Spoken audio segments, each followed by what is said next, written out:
Let's go through an exercise. What sort of person comes to mind for somebody who would be in an abusive relationship? How old are they? What do they do? What's their education level? Why do they stay in that relationship? And feel free to pause the video to flesh out this answer. Prior to what we're going to talk about today, I probably would have given you the classic Hollywood trope. Stay-at-home mom, probably in her 40s, and maybe staying in the relationship because of the kids or some other reason. So, my best friend Lily from grad school, who's come up a couple times in various stories, has PhD in cognitive. She's my age, although a little bit older, like a couple days, if we're being totally honest here. And starting in grad school, up until last year, she was in an abusive relationship. So, by the end of this video, you'll know some more details about what it's like to be in one of these relationships, and also why she stayed as long as she did.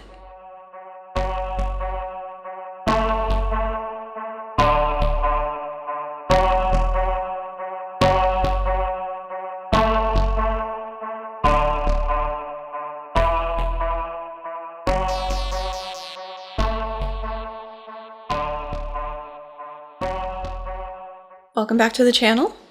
This week, as I said before, we're taking a vacation from Peterson, so yay! Today we are going to talk about a real-life example of what it's like to be in a relationship with someone with narcissistic personality disorder, or NPD for short, because it is a mouthful. This is the second video in this series. The first one basically just focused on sort of the textbook definition of what NPD looks like, what the diagnostic criteria are, where it might come from, that sort of thing. And today we are going to go through Lily's experience with someone with this disorder. As I talked about in the first NPD video, when I previously lectured on this stuff, I didn't really spend a lot of time on it and do it justice. We were going through the personality disorders, so I focused on borderline and antisocial personality disorder, and kind of, narcissists are full of themselves, and they're stuck up, they like the smell of their own farts, whatever. And I didn't really know about the full impact the disorder could have on other people in relationships with them. That changed when I realized that somebody in my life probably has NPD, which then helped me see the signs in Lily's husband. But putting the cart in front of the horse a little bit here, so let's finish up the intro before we get into the story. Lily has graciously allowed me to share her story here with you guys in the hopes of a couple things. First, what are some of the red flags that you can look for if you're going to get into a relationship with someone that might indicate this person might be toxic or abusive or manipulative? Second, to show you some of the concepts associated with these relationships from Lily's firsthand experience. Third, show sometimes the huge difference between the objective reality that we all share and the reality that her ex-husband forced on her and other people around her. And finally, fourth, why somebody would stay in a relationship like this. Because that can be really hard to understand for people who've never been in a relationship with somebody who is toxic or manipulative. And because I can't resist my nice, pretty lighting and narrative cueing, let me explain. This light setup is going to be basically the main flow of Lily's experiences around her ex-husband. This type of lighting will be for my perspective at the time. It's definitely changed since, but it might be interesting to hear what I thought before I knew the entire situation. This will indicate Lily's current view on things. And this will be used when we're taking a step back from the story to talk about research, or red flags and description of things to avoid, or just other stuff that doesn't really fit into the other categories. Lily has been separated from her ex-husband for over a year now. Yay. But in the time leading up to her leaving him and in the time since, she's done a lot of work on herself and also in understanding codependency, narcissism, and how those two can kind of end up falling into each other. So a lot of what I'm going to be talking about today is from her research on this, as well as a little bit of my own, and has a benefit of hindsight. We know what sort of things were happening in the relationship, and we can point at them and go, yep, that was triangulation or whatever, but hindsight's 2020. Didn't know about those things 10 years ago, really. She would also like me to emphasize that she is an abuse survivor, not a victim. She takes ownership of the choices she made or behavior she was doing that led her to end up in these types of relationships. And at this point, with the work that she's done, she values herself and has really worked on building up her self-esteem so that she feels whole and complete in herself and doesn't need another person to make her feel complete or give her validation or fill sort of an emptiness inside her. We're not going to go chronologically through the whole thing. So we'll do sort of early life and early relationships up until she got in a relationship with her ex. At that point, we'll switch over to talking about concepts and personality traits and other things related to relationships with abusive and manipulative people before going back to a chronological explanation of the end of the relationship and what she did to get out. One last thing I want to point out before getting into her story is that not everybody with narcissistic personality disorder, remember NPD for short, or other types of personality disorders, or even other psychological disorders like bipolar, will necessarily have relationships like this. There are less than great relationship partners in all different ways you want to categorize people. So it's not unique to them. It's just that Lily's ex really seems to check a lot of boxes for somebody with NPD, and he's who we're talking about, so we're largely going to focus on that. All right, let's begin.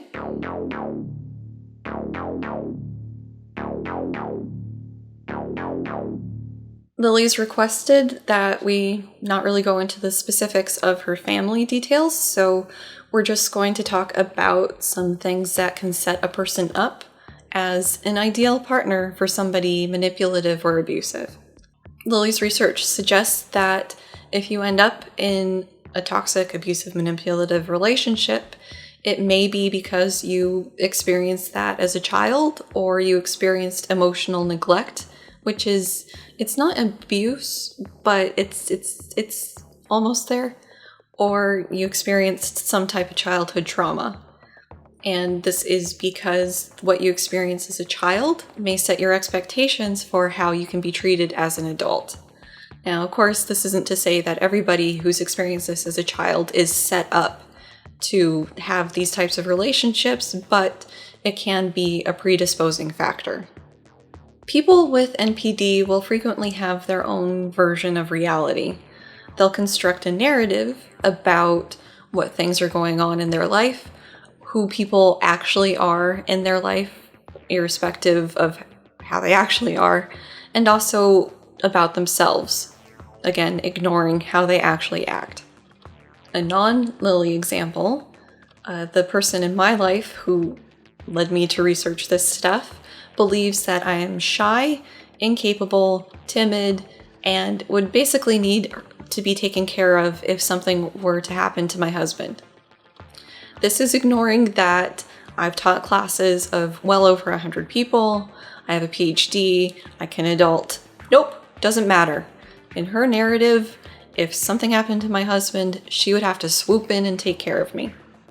Her truth is the truth with a capital T. This is partially a control issue. If you can get people to go along with your version of reality, that's got to be a bit of a power trip. These narratives are also frequently self-serving. In my example, the person sees herself as all capable, all knowing, all strong, all whatever, and so of course she would have to swoop in to take care of little old me. Lily's first serious boyfriend, Alec, was somebody that she started dating in high school. He had a couple years on her though, so when he graduated, she broke it off so they could have fun sort of in their respective spheres. And then when she started going to college at the same place, they started up again. Here's a good place to introduce the relationship cycle: idealization, devaluation, and discard. And then they might go through the cycle again with the same person or bring in a new person. In the idealization phase, they're on their best behavior. They are doing everything they can. They're love bombing, just showering affection and gifts and praise and love on their target because they're trying to really get them engaged and involved and invested in them. Grooming can start here, where you're really trying to get this person used to certain things about the relationship and think that these are normal. Seeds of future bad behaviors can be planted. Information gathering is absolutely something that's going on here. What weaknesses or boundaries does the target have that would be good to know or can be exploited in the future? Early in the relationship, Alec was very charming and romantic and just, by golly, the best boyfriend you could ever wish for. And this didn't really reflect what happened later in the relationship. So this disconnect with these abusive, manipulative people reflects love bombing. Love bombing is something that happens early in these relationships where the person is on their best behavior. They are doing everything they can to get you invested in them and believe that you are their soulmate and they're this great person and you would be foolish to miss out on this relationship with them. After some time, the perfect boyfriend mask slipped and the controlling behaviors started. And this reflects a change into the devaluing phase of the relationship. Alec wanted Lily to achieve a perfect body. So at first, this was relatively benign. They'd work out together, he'd have advice on things she should eat. Cool. But then it started to be less okay and more controlling. He bought her a book, How to Look Good Naked, and was like, read this. He started controlling what she ate and how much she ate. And he was controlling how much she was exercising, how often, what she was doing, as well as, while they were in the gym, pointing at other women and like, hey, you see that girl's ass? That's a nice ass. You should work towards having that ass, among other body parts. Red flag. Something that will come up for a lot of these behaviors is that in isolation, in moderation, parts of the behavior are okay. So if you're just getting into exercise or diet and your partner knows a lot more about this stuff, it's only natural that you'd be getting advice from them on these things. But what Alec did crossed the line.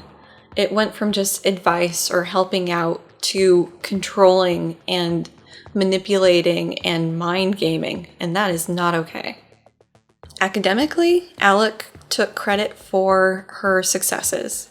When Lily showed up to college and was rocking it, he took credit for making her the studious student that she was.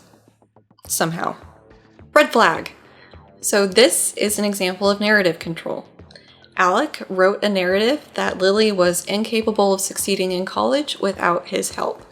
And so the fact that she was succeeding and quite well was all because of him. And so something that you'll see with narratives, and will come up later, is the person will set themselves up either as the savior or the victim.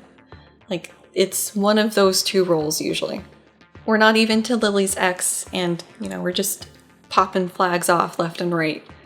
So, as I mentioned in the intro, Lily's doing a lot of work on herself to make sure she doesn't end up in one of these relationships again. She's worried about this and taking steps to make sure this doesn't happen, because something that has happened in her life and happens to lots of people is you get out of a relationship with a toxic person. Maybe they have a personality disorder. Maybe they're just a shitty person. But you get out of this relationship. You swear up and down, this will never be me again. I learned from my mistakes, but you haven't really done a lot of the groundwork that you need to do, and suddenly you're in another one of these relationships, just slightly different flavor. So what's going on here? Well, it's kind of like two puzzle pieces fitting together. As I said in the NPD video, narcissists need to have their emotional supply filled. And there are certain personality configurations that are really good at filling that need. A lot of times we refer to these people as codependent, although another term for this is self-love deficient, as Ross Rosenberg, one of Lily's authors she's read a lot of, says. The concept of codependency shows up in other topic areas like addiction, being the one supporting the addict, or supporting other bad life choices. Stereotypical example of this, as unfortunate as it is as a millennial, is the 30-year-old who lives in their parents' basement, plays video games all day, doesn't have a job, isn't looking for a job, and not really looking to improve their life. The parents in that situation would be codependent and enabling him. A person who is codependent will tend to rely on other people for validation, acceptance, and maybe even a sense of identity. And manipulative people are more than happy to supply these things, but nothing is free. To end this tangent, my point in bringing this up is that people can fall into relationship cycles, maybe with the same person, maybe with different people. And it took Lily a lot of soul-searching and reading her old journals. Like, seriously, she has journals going back to when she was like a little kid. It's amazing. But reading these journals really helped this pattern pop out at her that this has been going on since she's been dating. Eventually, Alec broke it off with Lily. He said that she needed to see how she could do on her own and that she was awesome without him.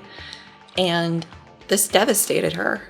She thought she might marry him and had pictured this perfect life together with him, and he just threw her away. After Alec, Lily dated Bob. Now, Bob is a bit of an oddball in Lily's dating history because, as far as we can tell, he doesn't really have NPD-ish or any really toxic traits like some of her other boyfriends, but this wasn't to say that their relationship was perfect. Early in the relationship, I think they'd been dating for like a month, Lily was unhappy with how the relationship was going and felt like she couldn't really communicate with Bob. So she wrote him a letter saying she'd like to hold hands out in public, she wanted to communicate more, have more affection between them, feel like she was actually his girlfriend instead of just a friend that they hung out a lot. Bob responded that he was basically sorry, but he is how he is, and there was nothing to be done about it. They continued to date for 2 years. Lily has subsequently realized that by writing Bob that letter, she was basically trying to establish her boundaries and what she needs in a relationship, and just basically try to get him to respect her side of things.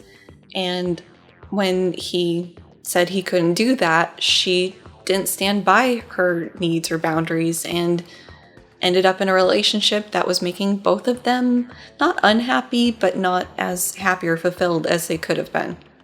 The big problem in this relationship was just a mismatch between needs and expectations between the two of them. They worked better as friends, but Lily was very much in love with the idea of him and a relationship with him instead of the actual reality. And she does want me to emphasize that Bob is a good guy. She's still friends with him. It's just, they were a bad fit.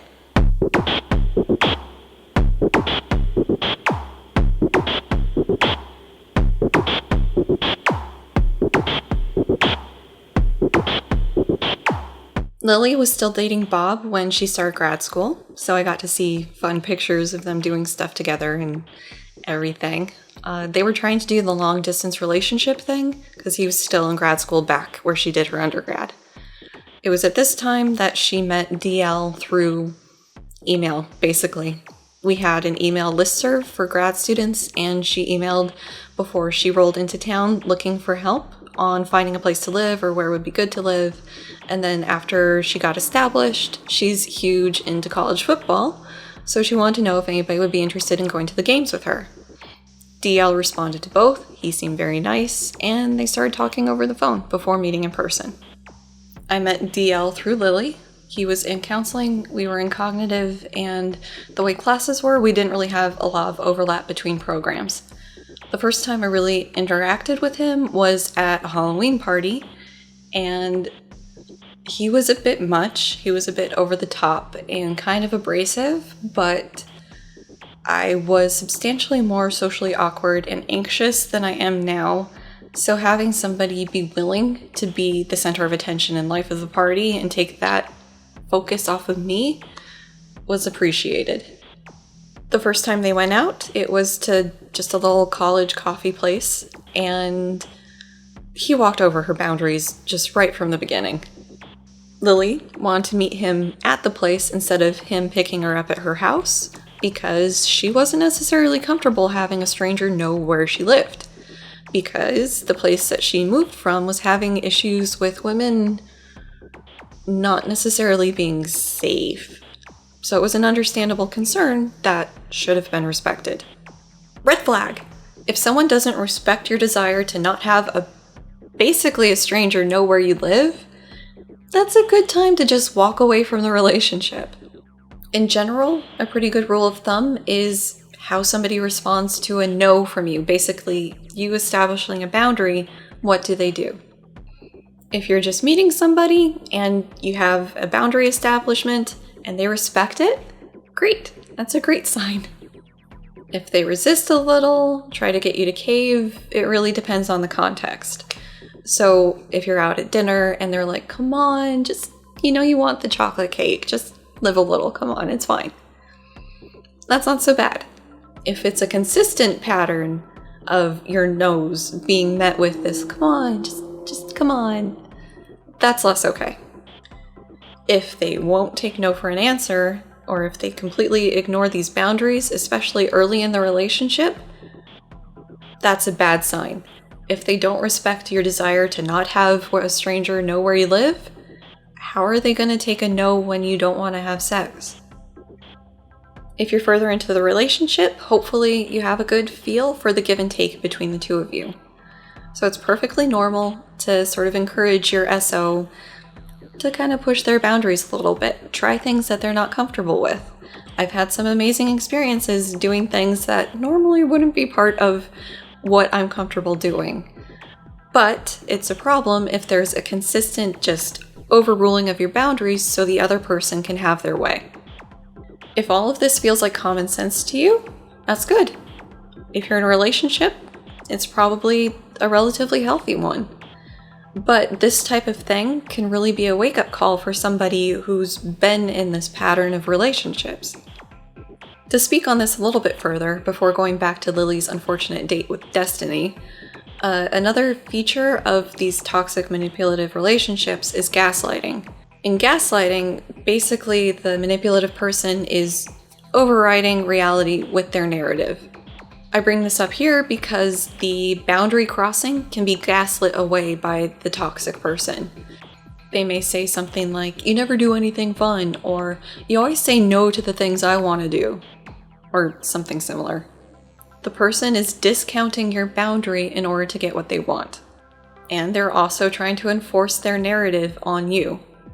You never do what I want to do is a blanket statement that completely discounts all of the times you've done what they've wanted to do, and it probably happens fairly regularly. And it also puts this idea in your head that you're a difficult partner and you're not supportive because you're not doing what they want to do. It's all about you. Okay, back to the date. As I said, this was a coffee place in a college town, so super casual, like lots of people just wearing sweats. But DL, in classic DL style, showed up in a suit. It made Lily very uncomfortable because now she felt underdressed and also a bit awkward because when they get there and she sees how everybody else is dressed, why is he in a suit? Lily found out later that DL had gone through and studied The Art of Mackin, which is a pickup artist book, if you're not familiar, and one of the techniques in there is to dress to impress. The pickup artist's advice gives toxic people a lot of new techniques to better manipulate people. It also gives regular people a lot of techniques to better manipulate people. After they got their coffee, they sat down and started chatting. In this, he was laser focused on her. He wanted to learn everything about her, and he would not take her trying to redirect the conversation to learn something about him. In this conversation technique, he was gathering intel to be able to mirror more effectively. Mirroring is kind of what it says on the label. In the idealization or attraction phase, the manipulative person will try to reflect your beliefs, your interests, your values, your everything in order to really draw you in and get you invested in them as a romantic partner. Lily's gut reaction to all this was to be a bit creeped out, but Bob encouraged her to hang out with DL because he seemed like a nice guy, and it's good to have friends after all. In DL's later narrative shaping of their first date, he would go on about how impressed she was with how fly he was, how attentive he was to her, and how she couldn't resist him. To make this even worse, he would try to get her to tell the story in his way to fluff his ego. In the love bombing phase of their relationship, DL set himself up as kind, caring, attentive, romantic. He'd cook for her, he'd help clean up, he'd buy her flowers. He even booked a trip for them that was a nice little romantic getaway. It was out of state. I think it was for skiing, and it was nice and it was perfect, and it was just so romantic and everything that she wanted out of a partner. His Facebook posts about her were frequent and glowing and just very lovey-dovey. She felt loved and wanted and valued. I thought the Facebook posts were a bit much. Like, it would be a picture of her, and then the description would be something like, "So lucky to have this sexy lady on my arm," or other things of that nature, but that's what people do on Facebook. It's fine. The cooking thing, par for the course. My husband is the cook in this house, and yeah, so that's normal. The flowers, I mean, it's not interesting to me, but other people enjoy it, so yeah. Cool, if it makes her happy, sure. Things progressed, and eventually they moved in together.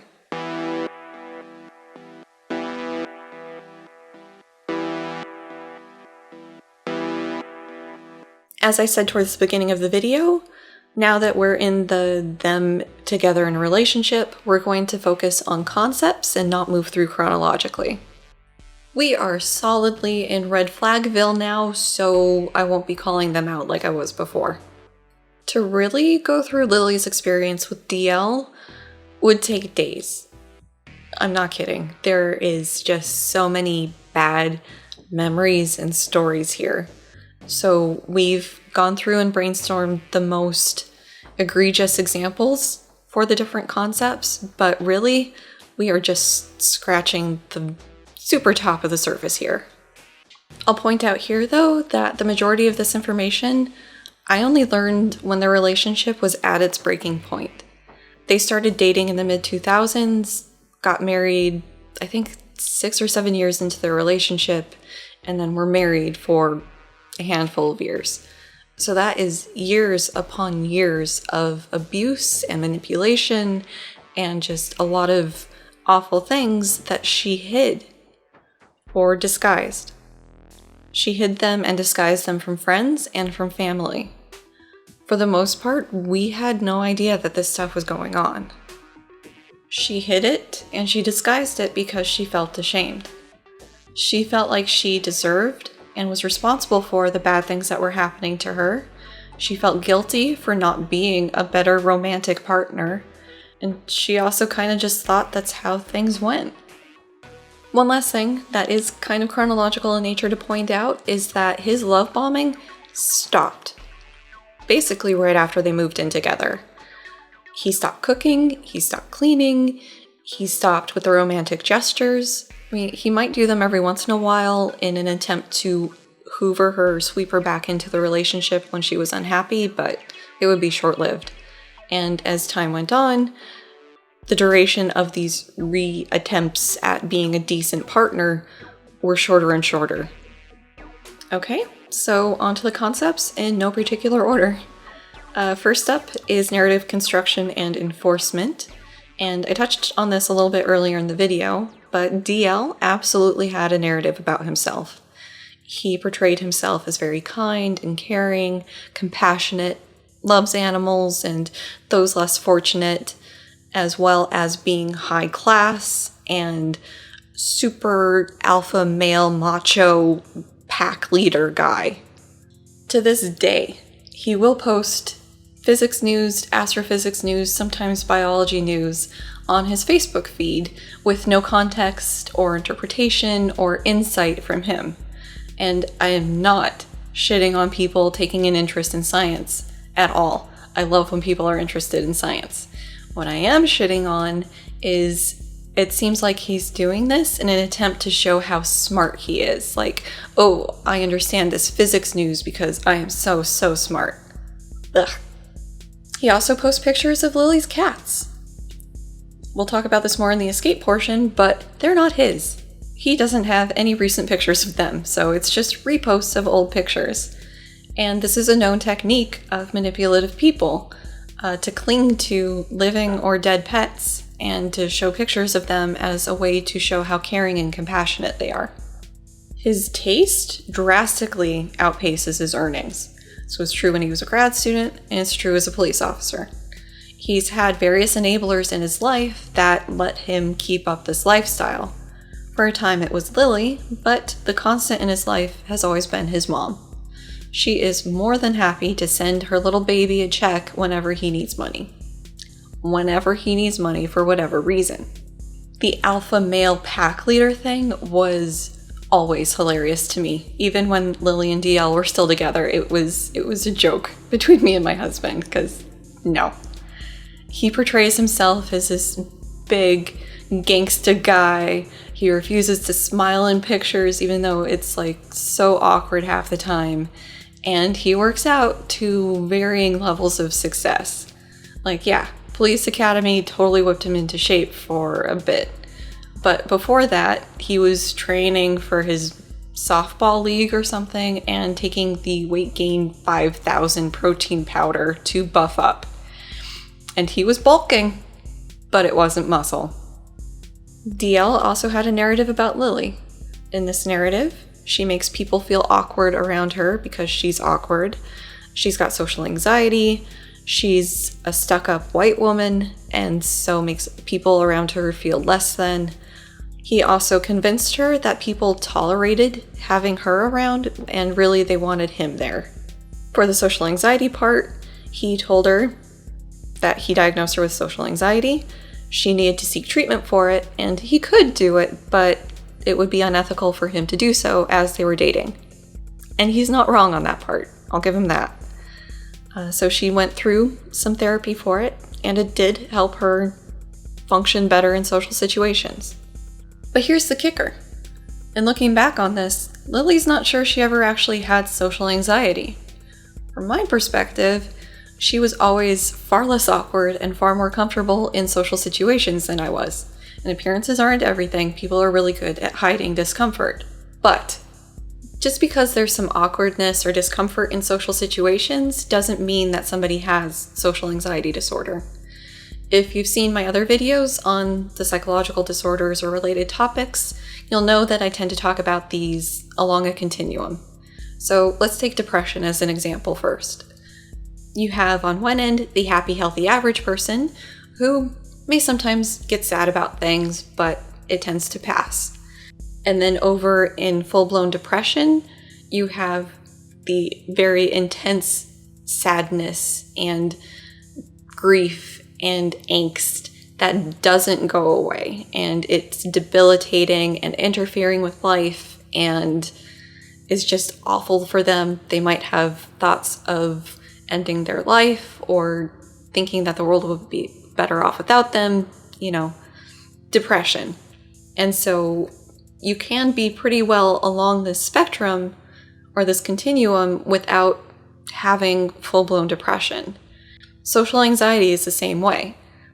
Normal, happy, healthy, average person, they might be uncomfortable or sometimes anxious mildly anxious about going into a social situation, especially if it's people that are intimidating, that they don't know, whatever. And then over with actual social anxiety disorder, it interferes with their life. They're unable to leave the house. It might be interfering with their work or their school. It's causing them angst. It's, well away from just even having some butterflies and things about being in a social situation or worried that you're going to make yourself look like an ass. So yeah, it doesn't seem like Lily really had social anxiety disorder. She might have had some anxiety about social situations, but not to the extreme of having a disorder. And the thing that throws her off about this is why he would encourage her to get help. And so best she can figure is this was to boost his ego. He saved her from herself, or he helped her become the strong, independent person that she is today. Some self-serving narrative. For the awkward and stuck-up parts, this was mostly in his friend group, but it also extended to her friend group as well. And she would only hear this information from DL because, he's so kind and compassionate that he wants to have her know so she can try to improve herself and also spare the embarrassment of her hearing it from the other people. Truly effective narrative control and enforcement involves running some interference. So it's not enough to just have the narrative given to the person that it impacts. Other people need to be told this narrative as well. So with DL's friend group, they probably heard from DL that Lily didn't enjoy their company and that she kind of thought that she was better than them or she was smarter than them because she was working towards a PhD and whatever. Never mind that DL was also working towards a PhD. I mean, this would fit his narrative of how cool and down to earth and grounded he is, and meanwhile, she's not. The toxic person in my life does this too. She frequently reemphasizes her narratives of everybody to everyone. And I know this because she's a bit more brazen or careless with how she does it, because I know exactly what she thinks about me and my husband. So, anyways, the tolerating part is the most self-serving for DL. So not only does it tear Lily down by making her feel like people don't want her there, but it also puffs up DL's ego because he's loved and wanted by all. Thankfully, for the relationships that Lily was able to maintain, she's asked people, what was the deal then? And the universal answer has been that she was the one that we wanted around, or other people wanted around. DL was the one who was tolerated. Barely. I can absolutely speak to the truth of this. My husband and I never really liked DL before. He was tolerated because we enjoyed Lily's company. I was always relieved when he was making excuses for not being able to come. I was happier when he wasn't there, and I think it says something about how much all of us really enjoyed Lily's company that we tolerated DL for as long as we did. The worst example of this is when I flew out to visit Lily at some point, probably a year before the divorce stuff happened. And I flew out to visit Lily. But the entire time I was there, she kept making apologies for DL, oh, I'm sorry, he works nights and he really wants to see you, but, he's trying to catch up on sleep, or maybe tomorrow we'll be able to do something with him. And it was so hard for me to not just tell her, look, I came here to visit you. I would actually be happier if I didn't see DL the entire time, but I didn't. And fortunately, he only got up in my business for maybe half a day, and it wasn't even what he wanted to do, so sucker! The final narrative that we'll touch on is one that leads us into the next concept. And so this narrative is that Lily was careless. She was careless about her safety because she'd leave doors unlocked or windows open or was an unsafe driver. She was careless about where she left her things. So frequently her keys wouldn't be where she thought she left them, or her wallet, or her phone. And also, DL was basically really obsessed with the house lights being on in particular configurations at different times to kind of throw off people who might be casing the joint. This leads us into gaslighting. Gaslighting occurs when a person does or says things to get another person to question their memories, their feelings, maybe even their sanity. We're fairly certain that this happened in their house, especially when it came to safety. Not absolutely certain, because that's how these things go. Unless you catch the person in the act, there's always room for doubt. DL would demean Lily about how careless she was and how she never paid attention to anything because she appeared to misplace things on the regular basis. A couple things to note here. What you're seeing here is me on my best behavior. In my grad school office, my desk was cluttered, shall we say. I knew where everything was, but it wasn't organized. Lily's desk was, always, immaculate. So, she also talks to herself. To this day. When she's stressed or distracted, it happens more often, but it was something I got used to as her office mate. So that isn't the problem. The interesting part is her talking about like, oh, I need to be more careful about where I put my stuff. At home, this was highlighted by her misplacing her keys, wallet, phone, and then feeling horrible about it because of DL's comments about her carelessness. We don't know for certain if he was actually moving her things, but given what we know now, it was probably likely that he was moving her stuff. Maybe to keep her off balance, maybe to enforce his narrative that she was careless and forgetful, and maybe just to fuck with her emotional well-being. He would also basically torment her with how careless she was about her safety. And this really came to a head when he entered the police academy and graduated into being a cop. Yup. Surprise! He's a police officer now. There was one instance where she actually got confirmation from him that he'd been messing with her. In this instance, this was after years of the narrative that she's careless, she always leaves the door unlocked, anybody could just walk in, steal stuff, rape her, kill the cats, whatever.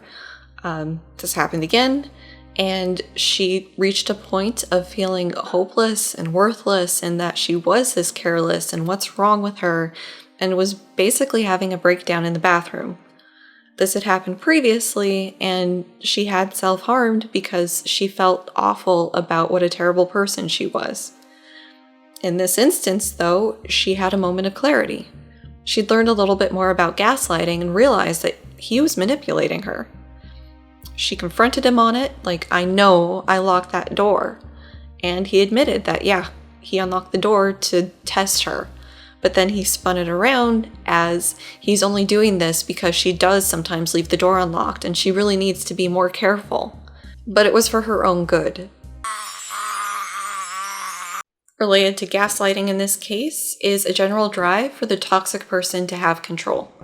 Control of other people, control of the situation, control of the environment, just control. One way DL would try to control Lily was by interfering with her job.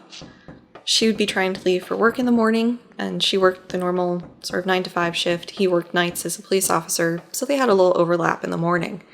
And she'd be trying to leave for work after spending some time with him, but he'd be sitting there like, babe, just 15 more minutes. That's all I'm asking for, 15 more minutes.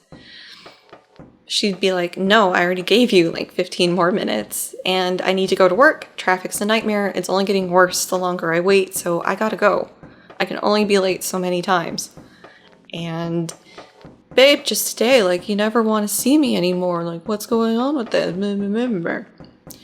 It would turn into a fight, and eventually DL would get his way. She'd either go into work late, or would work from home.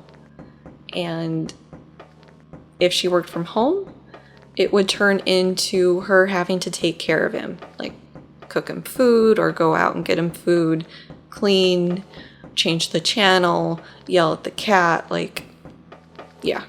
And so she wouldn't get a lot of work done. And her being late, not getting a lot of work done from home, this was not lost on her boss. One particular instance of this had a lot of these concepts coming into play. So on this particular day, the road conditions weren't awesome, but they were okay, as long as you're a safe driver. Lily is a very safe driver. But DL didn't like the idea of her driving on those roads because she's not a safe driver. Lily had to go to work. She'd already been late a couple days, she'd worked from home, like she needed to be in at the office. So of course, a fight broke out. DL knew that this was a weak spot for Lily. She had to go in. She wanted to make a good impression, and this was keeping her from making that good impression. It made her look like a bad employee. So he just kept pushing buttons until Lily ended up in a very heightened emotional state. She was crying, she was shaking, but she was still trying to get to work. And then he dropped his ace that was up his sleeve this whole time. If you go out that door and try to drive to work, I'm going to call the police on you because you're in no state to drive. Checkmate. The weirdest controlling thing that DL would do was basically insisting that Lily be in the room with him. This could be when he was watching TV, he'd insist that she be on the couch next to him, or if he was getting ready for work, she had to be in the bathroom with him. In the TV example, he'd just yell to wherever she was in the house, "Babe, babe, babe, babe," until she'd come down, because of course you can't just have this conversation across the house. Anyway, "Sit next to me, babe." So she would oblige, and he might rub her back a little bit or play with her hair in this way that was just always cringy. But as she's sitting there, she'd be like, "Hey, can we watch something else? I don't really want to watch ESPN right now." Nope. She'd try to entertain herself by reading a book, being on her phone, whatever, but nope, not allowed. He needs her complete undivided attention, in theory. He basically wanted to keep her there as an object or a pet. It didn't matter that she had other things to do or wasn't interested in this. It was what he wanted, and that's what mattered. I'll also point out that she was frequently given the silent treatment during these events, but more on that later. Another aspect of control that Lily experienced was him pushing her to do things that were against her beliefs, her morals, her ethics. Usually this was in the context of sex, but it related to other things like financial matters as well. This leads us to some more discussion of boundary issues. We talked about DL walking all over Lily's boundaries on their first date, but of course it didn't stop there. One of the sadder and heartbreaking examples was basically their sex life.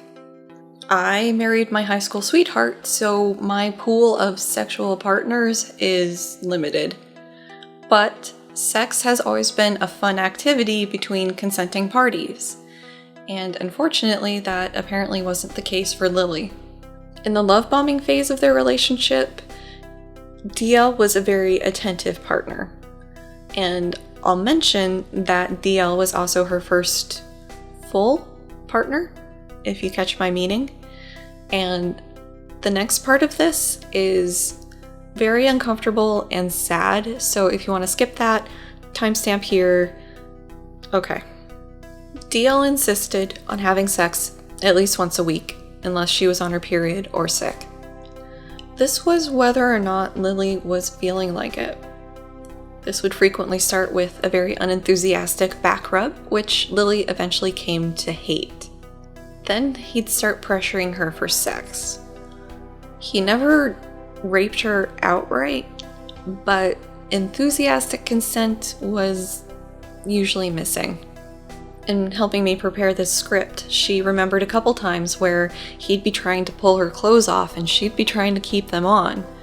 And it's hard for her to conceptualize this as marital rape because when this was going on, she'd be joking, trying to make it okay, kind of, but was very uncomfortable with this and really wasn't interested in having sex, but that didn't matter to DL. If she resisted too long or too strongly, a fight would break out. And almost invariably, the result of the fight would be he got his way. And so after some time, she stopped fighting. She figured this was just how it was. And I mean, the common joke about sex in marriage is that the passion is gone if it happens at all. So she should be glad that they were having sex at all. This is also another uncomfortable detail with this. He didn't really shower. Like, he would shower once a week, and it would be after they had sex. She tried to get him to understand that it was kind of gross for her to be in this position with somebody who hasn't showered a week and has been somewhat physically active in their job, but he insisted that would just be a waste of time because he would just get dirty during it anyways, and so let's just shower after.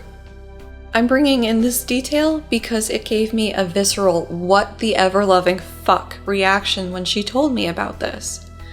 It just speaks loads on how little respect you have for your partner if you force yourself on them and you're filthy while you're doing it. Like, it's disgusting on top of disgusting. It's just a whole new level. And from her research into this, it seems like he's not the only one. That this is a recurring trend that people talk about as survivors of relationships like this. Another intersection of control, boundary crossing, and sex was his insistence on doing it in places that Lily wasn't comfortable with. In the garage, while a friend was just on the other side of the garage door, at his parents' house, on the couch, in the living room while his parents were in their bedroom, or basically any time that Lily's parents were in town visiting and staying with them, it had to happen then. This drive to force Lily into sexual situations that she was uncomfortable with leads us to the next point. Self-centeredness. This is the trait that most people will associate with NPD.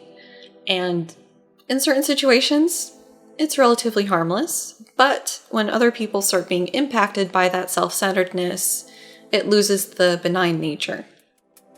In addition to the non-consensual sex, DL didn't respect Lily's requests or wants or needs on a lot of things. The worst example is probably after he got into guns. And this was before he was a police officer, so it was a hobby.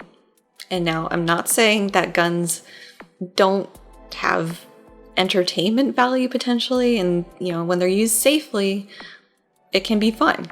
But the emphasis should be on safety, and it never was with DL. Lily requested that DL keep the guns locked up in safes, like you're supposed to, but he refused.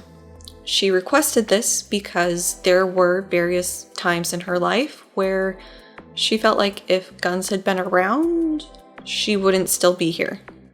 And so she wanted them locked up and safe, and she didn't know the combo to prevent that sort of thing from happening. But DL insisted, at the very least, he needed to have a gun by the bed in case somebody broke in so he could protect them. And, never mind, safety issues and her request doesn't matter. DL's needs and wants comes first. Kinda gross, but even after becoming a police officer, guns were just stashed around the house. A huge part of DL's self-centeredness revolves around his laziness. And that's the easiest way to describe it. Why do something for yourself when you can get somebody else to do it for you? Babe, get me dinner. Babe, yell at the cat. Babe, clean the house. Babe, shave my head. Babe, I'm a useless baby. Biggest offense here was making Lily move their possessions across several states after abandoning her. Which brings us to the next topic. Threats. Threats can be overt and explicit, like, if you don't have sex with me tonight, I'm going to go find somebody who will. Or more covert and implicit. So one Lily experienced was, oh no, it's okay. You don't want to have sex tonight? That's fine. I'm just gonna go blow off some steam at this bar. That I've previously told you about the waitstaff giving regular patrons, such as myself, blowjobs, with the heavy implication that that's what I'm going there to have happen. Lily's first job out of grad school took them a couple states away, and it was right after they got married, and she had to do the majority of the moving on this move, but that's not the point. The point here is that DL was never really happy there. Granted, this job initially was asking too much of Lily. Like, she was working 70 hours a week for a huge stretch of time, but she negotiated it, got it down to a reasonable workload, but that wasn't enough for DL. He was never happy there. He couldn't really find a job, even though I don't know if he really tried. And so he fucking left her there to go move back to the area we went to grad school in. He was looking for jobs while he was there and ended up working as like a security guard. But he told her that if she wanted to save their marriage, she had to quit her job and move back to where he was. So she did. And then he wouldn't come back out to help her with the move. So the entire process of moving all of their shit fell onto her. Their normal stuff, a motorcycle that he never really used and she wasn't terribly fond of, she had to pay an extra like $1,000 to move for him. And I should mention that a lot of the wedding expenses, vet bills, moving expenses, these were paid by her. But to reemphasize the killer part of this, if she wanted to save their marriage, she had to change.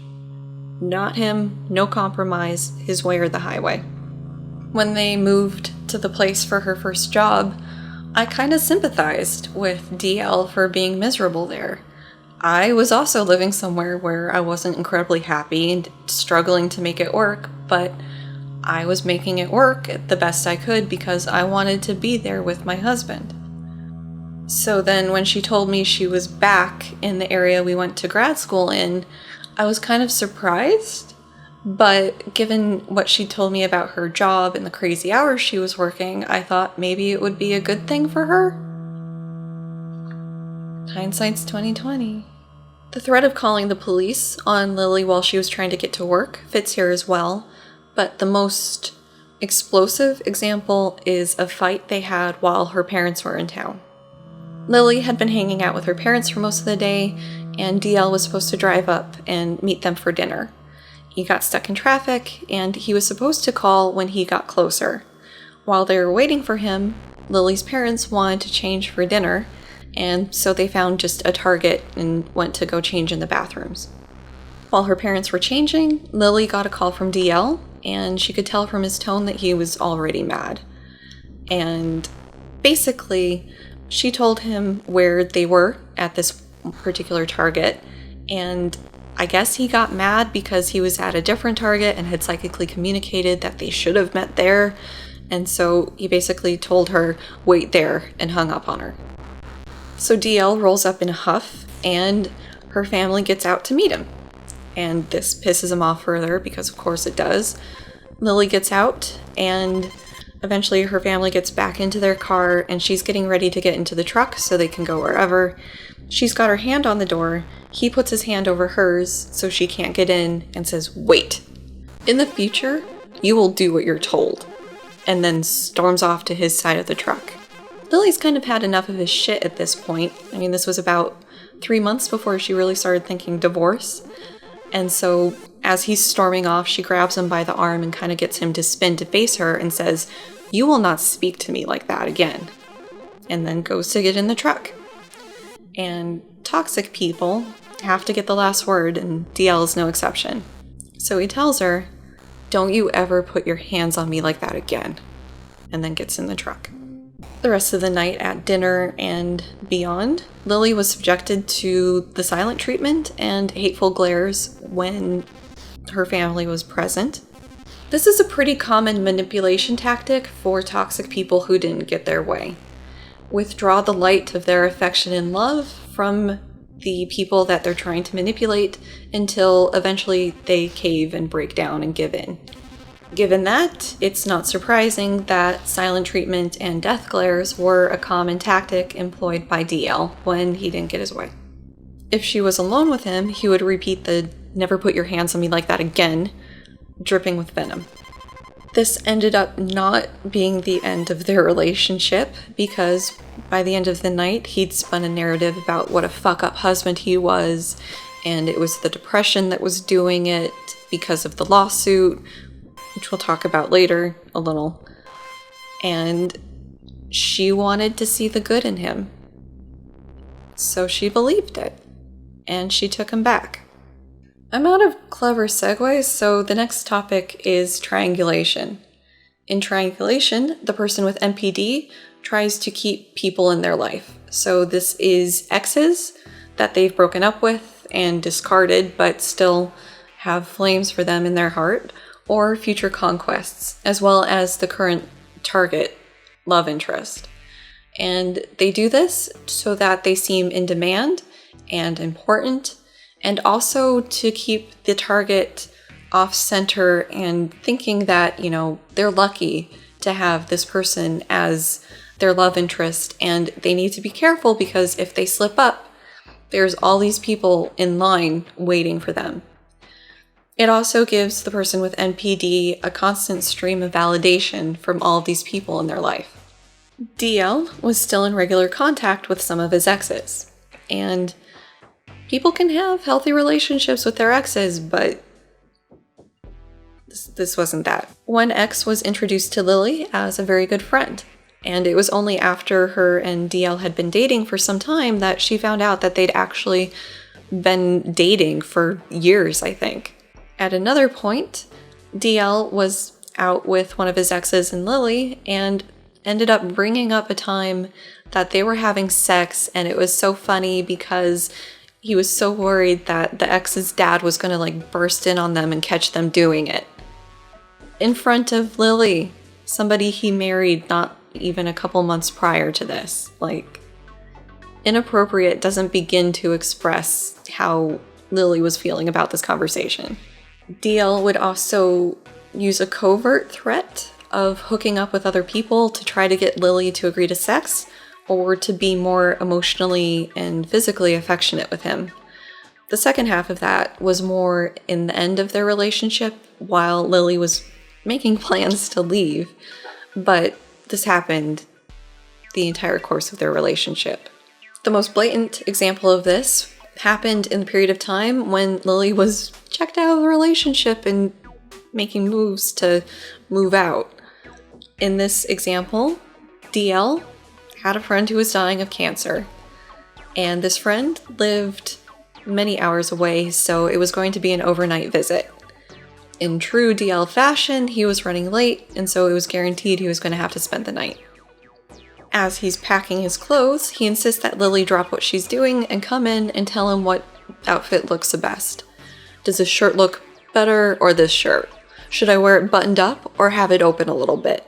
Because I'm going to be wearing this to go out and get ladies. I mean, he didn't say that, but that was definitely the implication there. And Lily, having done some research on how to handle this sort of situation, was doing the bare minimum of what he wanted. Yeah, that shirt looks better. Partially buttoned. Yeah, okay. Sure. Okay. So he leaves. He arrives at the hotel where he's staying. He lets her know. Okay. He lets her know that he's going to get an Uber and go out to this bar that's a known place for hooking up. Okay. He lets her know that he has a drink. Okay. He has another drink. Okay. He lets her know he's getting an Uber back to the hotel. Okay. She was trying to play the part of the well-trained wife who was very attentive and responsive to her husband, but doing the bare minimum. But it was very clear in this event that he was trying to threaten her with the possibility of him going to this bar and finding someone else to hook up with, and she better start, oh no, please don't go to that bar. I know what people do at that bar, and I love you, and I don't want you stepping out on me, and I really value our relationship, and you're so hot and attractive that any woman would want you, so please don't go out. But she didn't. We don't know if he was legitimately trying to get some that night, or if he was just trying to mind game Lily. Either way, he didn't get the reaction he wanted. This talk of triangulation then leads us to cheating. Part of the cycle with idealization, devaluation, discard. As they are devaluing and getting ready to discard, A lot of times, the person with NPD will be lining up the next target of their affection. Lily knows of a handful of times where DL tried to cheat on her and failed, so who knows if he was ever successful. I like to think that he was just a fucking idiot and never succeeded, but that's just my optimism. Early in their relationship, after Lily had met his primary friend group, she received a text message from somebody in that friend group, Caroline. And Caroline told her in this text message that DL was a dog, he had tried to hook up with her, and that Lily needed to just break up with him, then and there. Lily confronted DL about this, and he spun it back on Caroline. In reality, what had happened is that Caroline had come on to him because he's so irresistible and amazing, and so he had fought her off, and this was really all Caroline's fault, and she was trying to sabotage their amazing relationship because she was jealous and wanted DL to herself. Women are their own worst enemies, as he liked to say, and Lily believed him. As a consequence, this friendship that Lily thought was going to be great and amazing with Caroline ended up just being a civil contact whenever she happened to see her anywhere.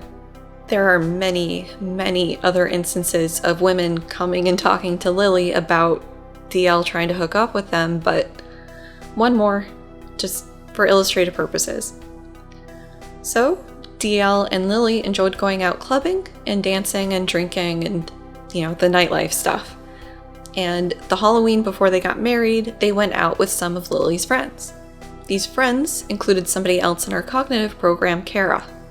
At some point, Lily excused herself to go use the bathroom, and when she came back, it was weird.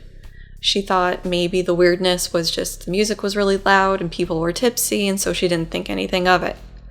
A couple days later, Kara asks her out for coffee. And while they're getting coffee, Kara mentions that, hey, so the other night, DL forced himself on me and my friend. I was able to fight him off, but my friend wasn't. Lily confronted DL about this over the phone because she was irate. This was not the first time she'd heard this. What the fuck is going on? She believed Kara, but she starts in with what happened the other night, and suddenly, on the other end, her cat is apparently not breathing. DL is freaking out because this cat is not breathing anymore. Oh my god, what's going on? Stop talking about that. Your cat's not breathing. Do I need to take her to the vet? Oh my god. And completely derailed Lily's attempt to try to confront him about this. Eventually, they talk about it. He's able to spin it around. Women are their own worst enemies. And that's another friendship, that kind of got sacrificed on the flames of DL. I have to give my perspective as it was at the time on this, as awful as it was. So she was telling me about some fight that she had had with DL. It might have been about the Caroline thing. And she mentioned that she had jealousy issues that she needed to work on. In that instant, I thought of other people I've known who have actual jealousy issues and how little things can be blown way out of proportion. And so in that instant, basically, I kind of was on DL's side on this without him even doing anything. At this point, Lily doesn't remember ever saying this to me. Our last year in grad school together, we were at one of our little Friday lunch chats, and she mentioned the instances of cheating and not knowing what to think. And this was in the months leading up to them getting married. So, one instance of him being falsely accused of cheating, okay, sure. But instance after instance after instance after instance, and so forth. It's looking less good for him being just an honest guy with a bad understanding of things. It's looking bad for him. And I didn't know what to say. I didn't know the full extent of things. And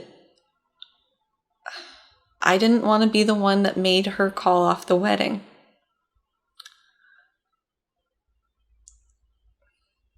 I kind of wish I would have said something different. I would have been more supportive of her trusting her gut in that moment when she was questioning it. But I didn't. I mean, it might have worked out differently. It might not have. Who knows?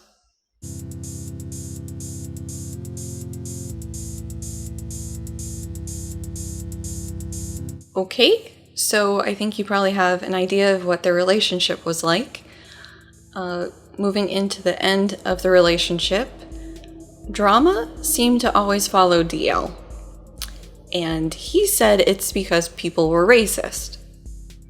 It's worth pointing out at this point that DL was of Puerto Rican heritage, so he could pass for black. Bottom line, easiest way to say it. When we were in grad school, he would be incredibly offended if somebody called him black. He was Puerto Rican, he was Latino, you needed to respect that. Don't apply the wrong label to him. This changed when he became a police officer. Then he started identifying as somebody who was black. I mention this for two reasons. First, because he would use this against Lily's family. Lily's family is from the South, and he would say that they were against him because he looked black. And whenever they tried to step in and say, like, he's not treating you right, it's because they were being racist. And Lily tries to be very progressive and very accommodating and inclusive and, just a beacon of the left. And it hurt her to hear these things about her family, but it also sort of put her on DL's side on things and sort of defending him against her family. The second reason I bring this up is because in his time as a police officer and police officer in training, he had trouble during training. He had trouble at his first place of employment, which resulted in him being let go. And finally, there were something I'm not entirely clear on the details because lawsuit, but he ended up bringing charges against his employer because he was being treated differently as a racial minority. And like I said, I don't know the details, but yeah. Lily was holding on to the hope that things would get better after X. Things would get better after he was done with police training. Things would get better after he settled into a job. Things would get better after this lawsuit resolved. And after the lawsuit resolved, things didn't get better. If anything, they got worse. So at this time, she was basically working two part-time jobs. It was both PhD research level, but they were both part-time. And one of her bosses was problematic and difficult and kind of awful to work for. And so she wanted to leave that and just be working at this other job that she really enjoyed, even though it was part-time. But she would be taking a pay cut, so she needed to know that she would have DL's support in this. As I mentioned earlier, DL has expensive tastes. What I didn't mention is they had 100% completely independent financial situations. Different bank accounts, different credit cards, other than their home loan, they were completely independent. And so Lily needed to know that they would be okay financially if she started just bringing home half the money that she'd been previously. She kept pushing him to talk about it so that she could move on and quit that job that she hated and was making her miserable, but he kept blowing her off. She really wanted to talk about it, he'd just blow her off completely. And eventually it reached a point where she felt disrespected and ignored, and so flat out told him, "I want a divorce." Part of his response was to tell her that she would regret it because she would miss his paycheck. It's at this point I'm really brought into the loop, and I find out all of the things that Lily had been hiding and keeping secret over the years. A lot. Thankfully, I was on an unlimited phone plan because we were talking a lot. When she was first considering divorce, she wanted to have a friendly divorce and stay friends with him afterwards. My gut reaction to this was, no, run, get the fuck out of there and don't look back. Are you crazy? But I didn't push that yet because she had to do it how she wanted to do it. They tried marriage counseling. He played the victim in there hard. The marriage counselor seemed to have seen through it and was more on the side of Lily and tried to get DL to understand that there had been a lot of damage done in this relationship and a lot of bad things done to Lily. And so it was completely reasonable for her to be just done with this relationship. Of course, DL heard none of this. Lily wrote up a list of things that needed to change in order for her to stay. She thought maybe he'd improve these things for a future partner, but he probably wouldn't change in time for her to be able to be okay. But she was also still holding out hope that maybe this would be the kick in the ass that he needed in order to actually live up to this amazing relationship he'd promised her. Thankfully, he failed within a fortnight. Super long story short here, I basically gleaned from her descriptions of the arguments they were having and the way that they went that he was egging her into a very strong emotional reaction, and that's what he wanted. And I kind of picked up on this because of some research I did in order to better deal with the kind of toxic person in my life. And so I sent her the videos on how to deal with a toxic person and the techniques that you need to do in order to not let it spiral out of control and where you just lose the argument by default. After she kind of responded to this and started doing the techniques, I floated the idea of DL being a narcissist. This technique, if you're curious, is called gray rocking. So a lot of times when the person with NPD is feeling whatever and they need their narcissistic supply, they will start pushing buttons in people around them. Go for weak spots, go for sore spots, go for things where they know they will get an emotional response.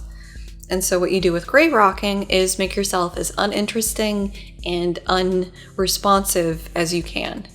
So they're pushing your buttons and just, okay, that's fine. Or if, they're starting to attack you emotionally or verbally, okay, I wonder why you would say something like that. Calm, cool, collected, not giving them what they want. Eventually they'll move on. For DL, this person was probably Mommy Dearest, his mom. And we figure that he went crying to her about how awful his wife was being because Lily started getting unsolicited life advice from Mommy Dearest on how to be a better partner. Lily was still moving forward with this divorce idea when one of her cats, Mr. E, took ill. And at the vet, DL made a big show of money is no object, best treatment for Mr. E, this cancer isn't going to kill him. And that was just... She was now financially tied to DL because he agreed to do, I think it was like over $8,000 worth of cancer treatments on Mr. E that Lily couldn't afford on her own. Mommy Dearest sent a check to help, but she felt trapped and just, what was she gonna do? Eventually, Lily was able to secure more time at that one part-time job because she did quit the other one and found a place to live, worked out a budget, and the wheels really got in motion for her getting out of that situation. The weeks leading up to the day that we set to move her out were nerve-wracking on my end, and I wasn't living there with DL. As indicated by her research, she needed to continue on as if things were sort of normal. If DL picked up on the fact that she was going to leave, there could be a handful of not good responses from him of varying degrees of severity. Thankfully, he worked nights, so she was able to spend some time by herself, planning and researching and doing some of the early footwork in trying to grow out of this relationship. Unfortunately, packing didn't really happen at this point because, one, DL needed to not know that she was leaving, and having a bunch of moving boxes laying around is kind of a tip-off. Two, in this process, Lily ended up just almost compulsively reading everything she could. Books, watching YouTube videos, Facebook groups, she was obsessed with finding out everything she could and what caused this and how she could avoid it in the future. Lily had been refusing him sex since before the divorce fight, and so one of my concerns for her was that if he caught wise to her leaving, he might do something bad. Thankfully that didn't happen, but that was a huge concern of mine, and also of Lily's. He had a history of talking about people, even on Facebook, people needing to be shot between the eyes, people deserving to be tortured, just people are monsters, and these monsters deserve death in the horrible ways that we can. Great opinions for a cop. So I don't think we were necessarily without merit in worrying about her safety. But like I said, thankfully nothing happened. I shouldn't say nothing. In the weeks leading up to her leaving, DL became a bit clingy. She had established some ground rules that until the marriage was fixed and she was okay again, they weren't to have contact. But he walked all over that boundary too, so there were lots of really long, awkward hugs, which she called dead fish hugs because she would just stand there and be hugged. This evolved into him kissing the top of her head in these hugs. And then periodically he would try to grab squishy things. So somehow he got his hands in front one time or on her butt. But, those were met with quick and very absolute no. No. Didn't mean he didn't keep trying though. Something else Lily arranged in these weeks was getting acceptance into an address confidentiality program because DL was a cop, and she knew of at least one instance where he got his hands on somebody's address when he shouldn't have. So it was a legitimate concern for her, and getting into this confidentiality program meant that he wouldn't be able to just look up where she lived. The time came, my husband and I slid into town, we met up with Lily and a couple of her friends, and then just spent the next, I think it was like 6 hours, packing everything of hers into boxes, staged it in the garage, into the truck, and got the fuck out of there. We had some contingency plans for if DL showed up because he was sort of an unknown variable at that point. He would have been armed, so we had plans. Thankfully we didn't need them, but yeah. Lily left DL a note basically detailing that she was leaving, she had the cats, and he could expect to be hearing from her lawyer in the next few days about a divorce. She asked that he respect her privacy and leave her alone. In this process, we also got Lily a new phone number so she wouldn't be harassed by people. But she checked her old number the morning after we got her gone, and she had some interesting voicemails. The voicemails from DL were basically him crying, kind of theatrically, about wanting to say goodbye to the cats. Nothing about her, nothing about wanting to see her again, just pleading to say goodbye to his babies. The voicemail from Mommy Dearest was much more in line with what we were expecting. It was beyond angry. It was full-on narc rage, if we're being totally honest here. And highlights include, because this was like a 3-minute voicemail. I didn't know you could leave one that long. Highlights include Lily being dead to her, Lily being worse than a dog to her. If Lily was her daughter, she would have beaten some sense into her. Lily must be a lesbian and cheating on DL with another woman, and that's why she's a horrible wife. And interestingly, DL wants this divorce to be amicable. Now, Lily said that amicable isn't really a word that Mommy Dearest would use in natural conversation.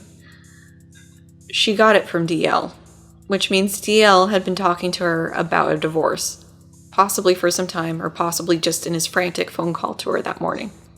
Interesting detail related to this is while we were going through the stack of mail to make sure we weren't missing anything of Lily's, there was a letter from Mommy Dearest to DL. Mommy Dearest only sends letters when she's sending him a check. And he somehow pulled a lawyer out of his ass in the next 24 or 48 hours in order to contact Lily about a divorce. So, Lily actually heard from DL's lawyer first before hers could get to DL. And it seems like that with the timing of things, if he hadn't been rushed by Lily leaving, he probably would have served her the divorce papers on their wedding anniversary. Another aspect of someone in full-blown toxic asshole mode is it's not enough to just devalue you and then discard you. They want it to hurt. And so with Lily's case, it seems like all of that weird affection that DL was laying on really thick was in an attempt to get her to care again, to love him again, before he served the divorce papers on their anniversary. He wanted to burn her bad. And she kind of ripped the rug out from underneath him on that. Given that, it's not surprising that DL would try to hurt Lily the only way he had left in the divorce. The cats. Hi, speaking of kitties, you wanna come here? Speaking of kitties. Hi.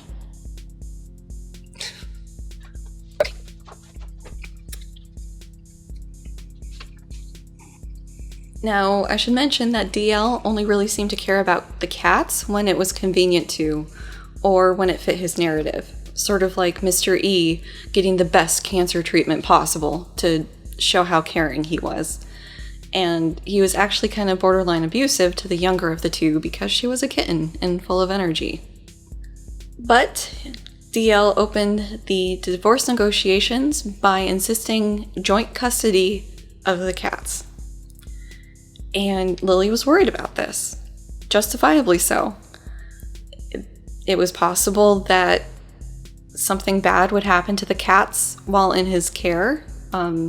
It's kind of a thing for narcissists in burn mode to hurt animals in order to hurt people.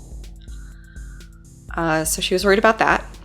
She was worried that he might take the cats and then they would disappear and she would never see them again. She was worried about the cats, like just the having two households and trading off every 2 weeks or whatever he wanted. Like, it's ridiculous. Lily was advised by her lawyer that the state that they're in, and a lot of states, pets are treated as property. And so if this wasn't settled before going in front of the judge may well just split the property. You get one cat, you get one cat. So she needed to try to come to an arrangement with DL. Lily was also worried that the cats would be used as another way to just dick her around. So if they were trading him off, or even if he got his goodbye that he wanted and then handing him back, he would be delayed before the meetup time, and he'd need to know her phone number in order to be able to arrange things, and maybe even her address. So she had to be careful about what the final situation was. There was a lot of back and forth between the two parties on this, but eventually it was settled that the cats would be boarded at a neutral place, and he would get to say his goodbye that way. He'd have a handful of days to do so. We were still worried about bad things happening in this process. We were worried that he would charm his way into getting Lily's contact information. We were worried that he'd charm his way into being able to take the cats and leave. We were worried about him slipping them something that would make them sick or harming them. Like, there was a lot of concerns here, even with this neutral boarding situation. But this was something that he was going to keep dragging out and needling Lily with, so it was the best situation that she could do. Time came for the boarding. And it got complicated. So Mr. E hadn't been kept up on his shots because of the cancer thing. They were worried it would increase the risk of the cancer coming back. So he wasn't kept up on rabies and all the other shots that cats get. Boarding place wouldn't take Mr. E, nor would any of the other boarding places in the area. So the onus was on DL to find a new boarding situation for him to get his goodbye. And it's been months, and he hasn't, so it looks like this situation is dropped. This isn't to say that it has stopped him from posting, or I should say reposting, pictures of the cats on Facebook, though. So it's always in the context of, I love these guys, not, I miss these guys, or my ex-wife took my babies from me, or I'm no longer in possession of these cats. Just a weird detail.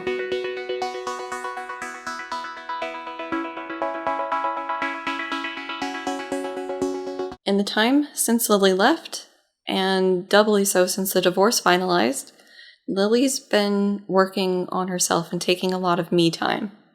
She's had to face and work through a lot of trauma from being in an abusive relationship. She's been working through and learning her CPTSD triggers for panic attacks, and she thinks she's got a pretty good handle on them, and then something happens and oh look, there's a new one. Yay. She's working on learning what normal means, both for what she can expect from a partner as well as what she can expect of herself. And happily, she's been dipping her toe back in the dating pool, and it's been going well. So, happy ending. All right. Huge question hanging over all of this. Why did she stay? And to answer that, I'm just going to quote her because I won't do it justice. I was caught in gaslighting and just a general cycle of abuse. I was basically brainwashed to believe that I was broken and deserved to be punished. I mentioned at the start of this video that she's about my age. She's also got a PhD in cognitive psychology. She's a huge champion of women's rights and LGBTQ rights, and she's not who I would have pictured would be in an abusive relationship. But she was, for years. The argument that some people have that if somebody stays in a relationship, it isn't abusive is just ridiculous and absurd. People have lots of reasons for staying in abusive relationships, and it's not always just because of the kids or whatever. There's a lot of complex reasons that go into why somebody would stay in a relationship that is just treating them horribly. Why did she ultimately decide to get out? Again, going to quote her.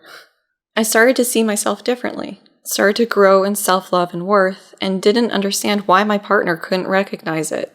When we moved back from my first job, I felt like he was punishing me. It was a slow but steady drip that eventually started to make me drown. Maybe a combo of the abuse escalating and me finally seeing my worth? Whatever the case, I just felt like I needed him to respect me, and when it seemed like nothing was working, I wanted answers. So I sent her some YouTube videos, so those helped, and talking things through helped me to wake up to what I'd really been dealing with and to face the scary things that had only crossed my mind in brief flickers. I did wonder a few times if everything about him was a lie and I didn't know him at all, but I couldn't admit it to myself. In the end, I just felt like I was in serious danger and started to think he might kill me.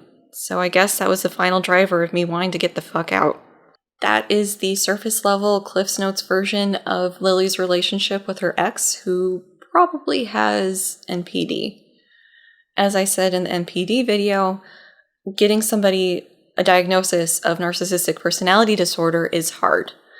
By its very nature, people with NPD probably think there's nothing wrong with them and everything's hunky-dory, and unless they start coming down with like depression or anxiety or other things, they won't be in front of a therapist to get a diagnosis. If you guys have any questions or comments or well wishes for Lily, I can pass them along. Comments are open as always, and you can also catch me on Twitter or Discord. And next week we'll be back to the Jordan B. Peterson March to Madness. So see you then. Bye.